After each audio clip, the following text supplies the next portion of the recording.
पुढची बातमी पाहूया। वांद्र्यातील गरीब नगरमध्ये कारवाई वेळेस जमावाकडून पोलिसांवर दगडफेक करण्यात आली होती। या दगडफेकीच्या मुद्द्यावरून मंत्री नितेश राणेंनी घणाघाती टीका केली आहे।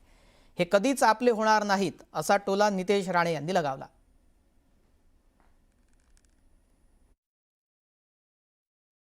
आता बघा, त्या गरीब नगरमध्ये अनधिकृत त्या जमिनीवर रेल्वेची आमची जमीन होती, रेल्वेची वर्षानुवर्ष 1 के ऊपर 2, 2 के ऊपर 3 म्हणजे सगळे चढवतच चाललेले एक दुसरं।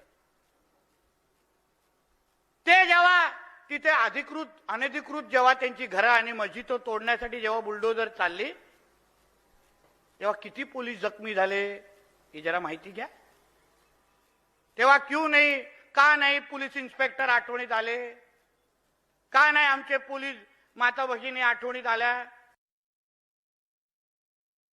दरम्यान राणेंच्या या विधानावर आता नवा वाद निर्माण होतो का पाहावं लागेल। पुढची बातमी पाहूया। पुण्यातील सिंचन भवनासमोर शेतकऱ्यांकडून आंदोलन करण्यात आलं।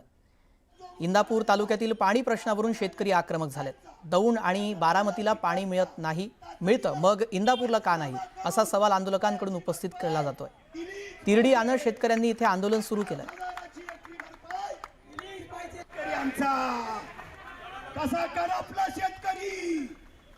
इंदापूर तालुक्यातल्या शेतकऱ्यांनी पुणे शहरातल्या जिल्ह्याचं जे सिंचन भवन आहे त्या सिंचन भवनाच्या बाहेर गेल्या 1 तासांपासून आंदोलन सुरू केले। उन्हाळी आवृत्तीचं जे खडकवासला धरणाचं पाणी आहे ते पाणी मिळत नसल्याचा आरोप शेतकऱ्यांनी केलाय आणि या सिंचन भवनाबाहेर जे आहे ते शेतकऱ्यांचं आंदोलन सुरू आहे। मागण्या अनेक आहेत। स्वतः कृषी मंत्री दत्तात्रय भरणे आणि इंदापूरचे जे माजी आमदार आहेत हर्षवर्धन पाटील ते देखील आता या पुण्यातल्या सिंचन भवनात दाखल झालेले आहेत। शेतकऱ्यांनी तिरडी आंदोलन सुरू केलेलं आहे। हे पाहतो गेल्या अनेक महिन्यापासून खडकवासला धरणाचं कालव्याचं जे हक्काचं पाणी इंदापूर तालुक्याचं आहे ते पाणी आम्हाला दिलं जात नाही म्हणून धरणे आणि बोंबाबोंब आंदोलन या शेतकऱ्यांनी या सिंचन भवनाच्या बाहेर खरं तर चालू केलेलं पाहायला मिळतंय। मोठा पोलीस बंदोबस्त देखील पोलिसांकडून ठेवण्यात आलेला आहे।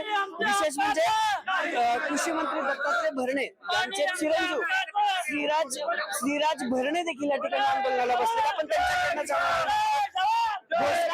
घोषणाबाजी करताय शेतकऱ्यांसोबत, तुम्ही स्वतः आंदोलन करताय, काय शेतकऱ्यांची मागणी आहे? खरं तर ह्या अधिकाऱ्यांच्या दिसाळ नियोजन नाही पकडून त्यासाठी आलोय आम्ही। तुम्ही असं ना बोला तुम्ही तुमच्या मागण्या सांगा काय आहेत ते। खरं तर अधिकाऱ्यांच्या दिसाळ नियोजनामुळे आज खाली आमच्या टेलला पाणी गेलेलं नाहीये आणि 1300 क्युसेक्सनी जे पाणी सोडलं पाहिजे होतं ते 1000 क्युसेक्सनी पाणी सोडलं जाते आणि अधिकारी कारण देतात की बाबा कचरा साठलाय, कुठं काय हे केले झाले आणि त्याचं नियोजन अधिकाऱ्यांनी आधीच केलं पाहिजे होतं आणि पाणीचं नियोजन अधिकाऱ्यांनी आधी नसलं केल्यामुळे आज आम्हाला खालीपर्यंत पाणी येत नाही।